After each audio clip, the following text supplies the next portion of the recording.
Avec une production de 100 000 tonnes par an, Madagascar occupe la 4e place parmi les plus grands producteurs de litchi au monde. Si l'île Rouge est loin derrière la Chine et ses 1,5 million de tonnes de production annuelle, elle est pourtant le premier exportateur mondial de litchi vers l'Europe.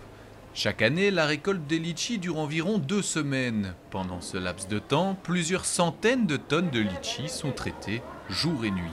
Il faut dire que la filière malgache, la filière de litchi malgache, ça pour pas mal de foyers, des milliers, 500 000 personnes, foyers qui vivent pour la filière de litchi.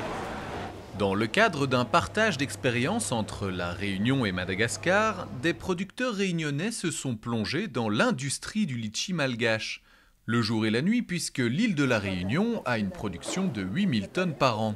C'est impressionnant parce que par rapport à la Réunion, on se pose la question, on est non concurrençable par rapport à Madagascar tout simplement. L'exportation ici est complètement différente, mais en aucun cas transposable à la Réunion.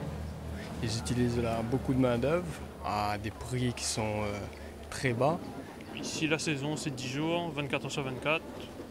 Dans une station de transformation, ils sont à 300 personnes.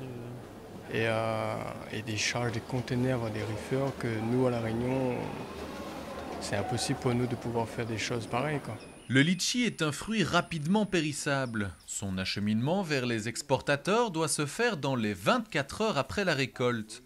À La Réunion, c'est le fret aérien qui rythme l'exportation vers l'Europe. Sur la grande île, en revanche, la masse de fruits est si dense qu'il est nécessaire de l'acheminer par les grands moyens, le transport maritime. Si le bateau permet d'exporter de plus grandes quantités, le fruit doit être traité au soufre, ce qu'on appelle le soufrage, avant d'atterrir dans l'assiette du consommateur. Une fois la collecte est faite, on envoie les laitiers dans un box de soufrage pour souffler les laitiers. Et ça permet de conserver les laitiers pendant 2 mois, mais à une température très basse, 2 degrés par là.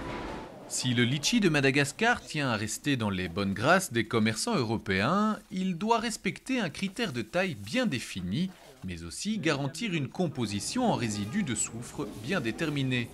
Chaque année, près de 12 tonnes de soufre sont ainsi utilisées. Une quantité non négligeable et qui est aujourd'hui surveillée de près dans des laboratoires spécialisés. Ce qu'on fait ici, c'est extraire le soufre qui sont déjà dans les fruits, les analyser par une distillation et surtout communiquer aux opérateurs ces résultats-là pour qu'ils puissent travailler, améliorer leurs pratiques. Face au marché écrasant de Madagascar, les producteurs réunionnais ne semblent pourtant pas s'inquiéter. Sur les étals européens, les différences s'affichent au kilo. 19 € pour la Réunion contre 2,60 € pour le litchi malgache. Si les deux îles proposent un litchi bien à elles, l'échange d'expériences permet d'ouvrir de nouvelles voies en termes de coopération, un partage de techniques qui pourrait un jour porter ses fruits.